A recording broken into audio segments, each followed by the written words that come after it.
Bismillahirrahmanirrahim. Kita lewat virtual saja ya. Kita pada bab ini akan membahas langsung tentang konsekuensi iman dalam kehidupan. Ini bab sebelum terakhir. Nanti terakhir kita bicara masalah jin dalam Al-Quran. Ini pertemuannya ke-13, absennya nanti diisi ke pertemuan ke-13 ya. Konsekuensi iman dalam kehidupan itu kita disebutkan dalam surat Al-Insan, manusia diciptakan untuk diuji. Sebagaimana juga dalam surat Hud, agar dia menguji di antara kamu yang lebih baik. Demikian juga adalah dalam surat Al-Mulk, tabarakalladzi biyadihil mulk wa huwa ala kulli syai'in qadir, alladzi khalaqal mauta wal hayata liyabluwakum. Ya, liyabluwakum itu untuk menguji kalian. Ayyukum ahsanu amala. Ujian diturunkan dalam bentuk perintah-perintah untuk dilaksanakan dan larangan-larangan.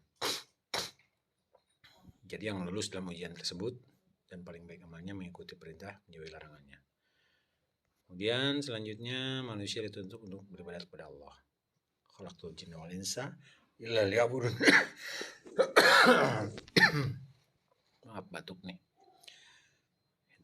Kemudian Allah membekali manusia dengan akal pikiran, organ tubuh sempurna menundukkan alam semesta. Karena apa yang diciptakan oleh Allah itu diperuntukkan untuk manusia. Sungguhnya kami telah menciptakan manusia dalam bentuk sebaik-baiknya. Wa qad khalaqnal insana fi ahsani taqwim.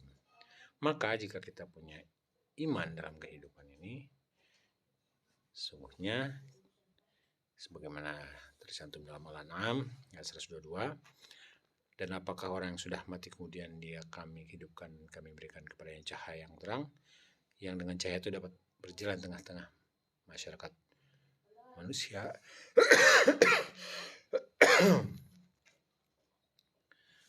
Itu kehidupan hati, memasok kekuatan kepadanya untuk menaiki tangga kesempurnaan ya.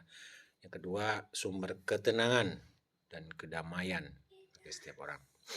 Dalam Al-Baqarah sebutkan, boleh jadi kamu membenci sesuatu padahal ia amat baik bagimu. Asa antakrahu syai'an asa antakrahu syai'an wa huwa khairul lakum wa asa an tuhibbu syai'an wa huwa syarrul lakum. Gitu. Kemudian iman juga menyucikan hati dari persangkaan, tahayul dan sebagainya. Dengan iman pada Allah, seperti bagaimana yang saya bahas dari Imam ke-6 di pertemuan kemarin, maka hati kita jadi bersih. Kita tidak akan selalu suudzon dengan Allah, dengan orang, karena semuanya yang Allah berikan, baik berupa rizki ataupun musibah, itu adalah baik sesungguhnya untuk kita. Iman memberikan kemuliaan pada pemiliknya. Gitu ya. Dipetik hasilnya di hari akhir. Dalam surat Al-Baqarah, sesungguhnya kalau mereka beriman dan bertakwa, dan sesungguhnya pahala di sisi Allah adalah lebih baik kalau mereka mengetahui. Kuntum ta'lamun. Kemudian yang kelima, iman mendorong orang untuk bersemangat, rajin bekerja, dan selalu mengharap pertolongan Allah, serta terhindar dari putus asa. Nah, ini surat Al-Hadid, silakan dibaca. Kufur. Jadi lawan daripada iman adalah kufur.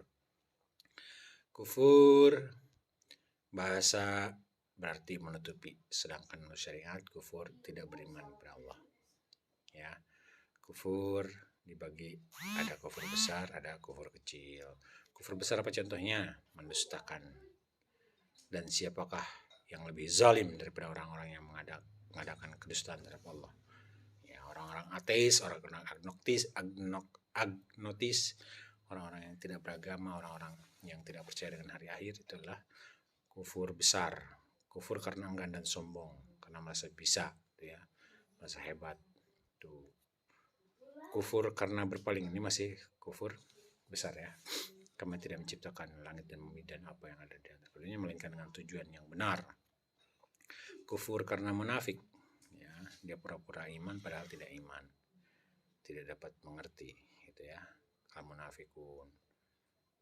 Dzalika bi annahum amanu tsumma taqaw Dzalika bi annahum amanu summa kafaru fatubi'a ala qulubihim fahum la yafqahun. Kira-kira itu dalam surat Munafiqun.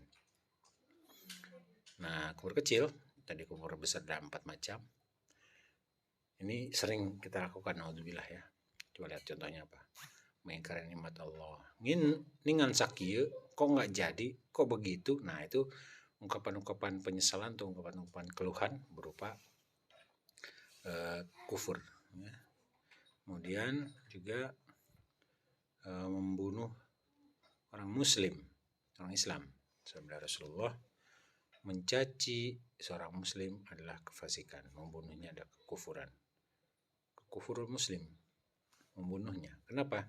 Karena kesalahan yang luar biasa sehingga kita harus membunuhnya. Ada kejadian itu banyak, tapi kenapa bisa gitu ya, orang yang membunuh kufur, orang muslim kok jadi kufur? Ya tetap juga dia kafir. Kenapa? Karena sesungguhnya yang berhak membunuh adalah qadhi. Kalaupun dia misalkan membunuh orang lain kemudian kita bunuh, nah itu kita jadi kufur. Kecuali kalau sudah ditetapkan oleh qadhi, oleh hakim, hukumannya adalah hukuman mati. Nah itu adalah tugas dari algojo, atau memang ada orang yang ditugaskan untuk itu. Kalau tidak ada keputusan dari hakim, ya itu menjadi kufur. Bersumpah dengan nama selain Allah itu juga kufur ya. Contohnya gimana? Demi kuburan ayah ibuku. Nah misalkan kayak gitu, itu musyrik itu ya, kafir. Nah selesai. Baik. Demikian dulu pertemuan kita hari ini. Silakan dipertanyakan hal-hal yang perlu ditanyakan. Terima kasih. Assalamualaikum warahmatullahi wabarakatuh.